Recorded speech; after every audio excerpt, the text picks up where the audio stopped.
Our story begins inside a high-security federal prison in Colorado, where we meet Ray Breslin, a man who seems like just another inmate. But looks can be deceiving. Ray is quietly observing everything around him, especially the guards, as he burns a page from his Bible and uses the ashes to make cryptic drawings on the walls of his cell. He's always calculating. Soon, Ray's cellmate warns him about a planned attack in the yard. Ray's response?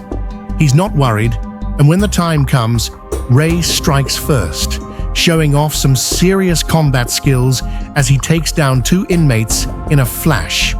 The guards rush in to contain the chaos, sending Ray to solitary confinement as punishment. But little do they know, this is exactly what Ray wants. In solitary, Ray studies the guards' routines closely. How often they smoke, the way they use the keypad locks. He even starts making strange little balls out of wet toilet paper. It all seems odd, but everything Ray does is part of a much bigger plan. As the days pass, Ray's routine includes pulling apart his lunch trays, carefully extracting a transparent sheet from a milk carton. He's creating something, but we're not quite sure what it is yet. Outside the prison, a mysterious woman plants a car in the parking lot. Suddenly, it explodes, causing massive chaos. As all the guards scramble to respond to the emergency, Ray vanishes. How? He's not just some regular prisoner. He's a mastermind. Ray escapes by dressing up as a firefighter and slipping out of the prison right under their noses. He gets picked up by 2 partners, Hush and Abigail, who were responsible for triggering the car explosion.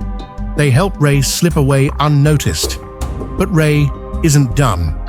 He calmly walks into a store, calls a mysterious number, and says just one word: showtime. Moments later, police surround him, and Ray is arrested again. But he's not worried at all. This is all part of his plan.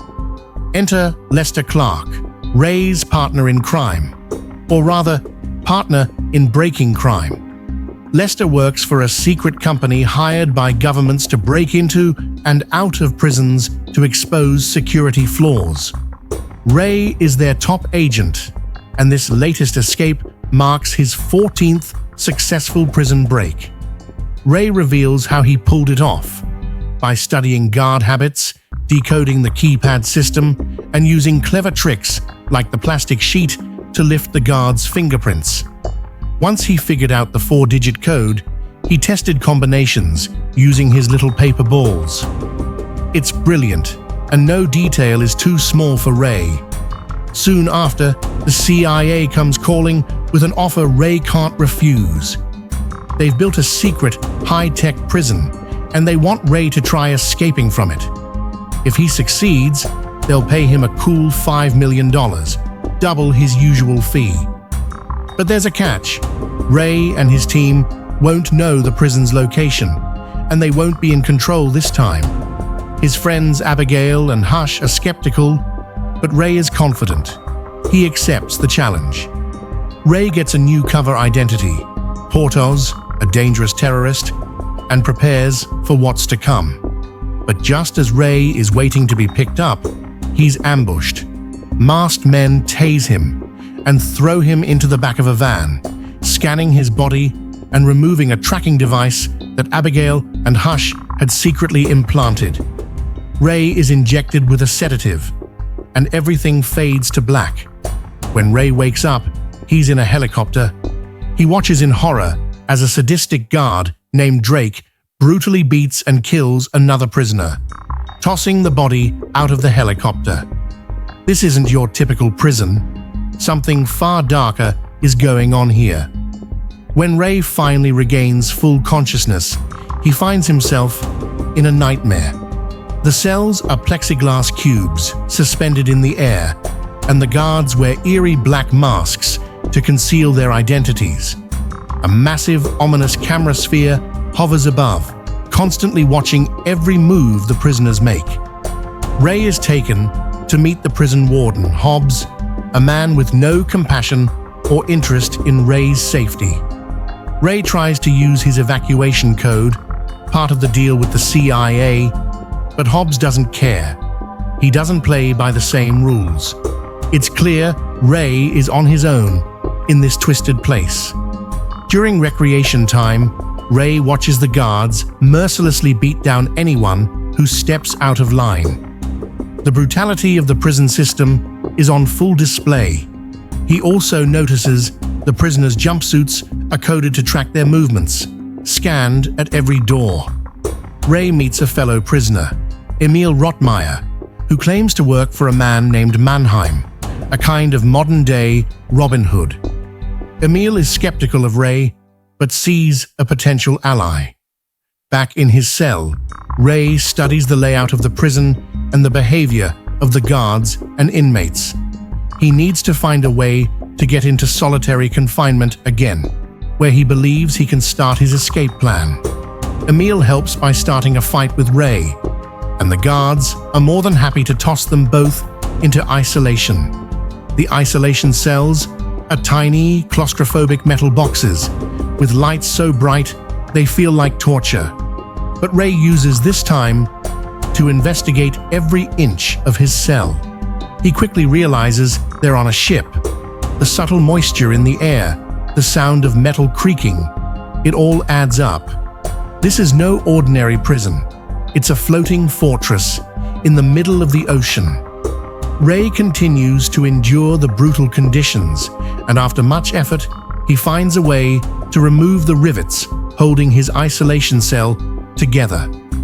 With the help of Emil, who creates distractions by screaming and yelling, Ray finally escapes his cell, crawling through a series of vents and corridors. But what he finds at the end shocks him. They're in the middle of the ocean, trapped on a massive oil tanker. Despite this, Ray doesn't lose hope. He continues to manipulate the guards and find weaknesses in the prison's systems. Meanwhile, his partners on the outside, Abigail and Hush, are worried. They've lost track of Ray and suspect something is wrong. They confront Lester, who tries to assure them everything is under control, but it's clear Lester is hiding something. Ray and Emil work together to come up with a daring plan to escape. With the help of a sympathetic Dr. Kyrie, they manage to fake out the guards and disable parts of the prison's surveillance system. Ray also deduces the exact coordinates of the prison, off the coast of Morocco, by using a homemade sextant made from stolen glasses and a pen. The prison warden Hobbs grows increasingly suspicious of Ray, especially after discovering the rivets Ray removed from his cell. Hobbs learns of Ray's true identity and is determined to keep him locked up forever, but Ray uses his wits to stay one step ahead.